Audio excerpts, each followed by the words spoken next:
Welcome to सद्भावना news and I am Poonam Sharma. देश के सबसे बड़े सरकारी अस्पताल एम्स के निदेशक डॉक्टर रणदीप गुलेरिया ने कहा कि बच्चों के लिए कोरोना रोधी टीके सितंबर तक आ जाने की उम्मीद है। उन्होंने कहा कि अगर लोग बचाव का ध्यान नहीं रखेंगे तो संक्रमण फैलेगा और तीसरी लहर आएगी, लेकिन इस तीसरी लहर में बच्चे गंभीर रूप से बीमार होंगे ऐसा नहीं लगता। डॉक्टर गुलेरिया ने कहा कि हाँ, बच्चों को संक्रमण हो सकता है। बच्चों में एंटीबॉडी भी मिले हैं, ऐसे में वो प्राकृतिक रूप से भी सुरक्षित हो रहे हैं। टीका लगाए जाने के बाद उनकी सुरक्षा और बढ़ेगी। एम्स में बच्चों पर कोवैक्सीन का परीक्षण शुरू। उन्होंने कहा कि एम्स में 7 जून से बच्चों पर कोवैक्सीन का परीक्षण शुरू हो चुका है। 2 से 17 साल की उम्र के बच्चे इसमें शामिल हैं। 12 मई को DCGI ने भारत बायोटेक को बच्चों पर कोवैक्सीन PK के परीक्षण की अनुमति दी थी।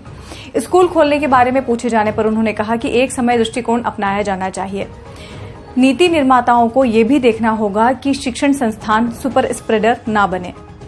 तीसरी लहर से लड़ने को तैयार हो रही दिल्ली समेत देश भर में कोरोना की दूसरी लहर कंट्रोल में आ गई है। हालांकि दूसरी लहर का दंश झेलने के बाद अब दिल्ली सरकार तीसरी लहर के लिए स्वास्थ्य सुविधाएं दुरुस्त करने में लगी है। ऑक्सीजन के प्लांट से लेकर बच्चों के लिए अलग से स्वास्थ्य सुविधाएं जुटाने का काम जारी है। वहीं दिल्ली अनलॉक होना शुरू हो गई है, लेकिन अब तक कई क्षेत्रों में पूरी तरह से ढील नहीं दी गई है। बच्चों की सुरक्षा को ध्यान में रखते हुए स्कूलों और अन्य शिक्षण संस्थानों को अभी पूरी तरह से बंद रखा गया है। Powered by Arthros Clinic, a dedicated center for arthroscopy and sports injuries.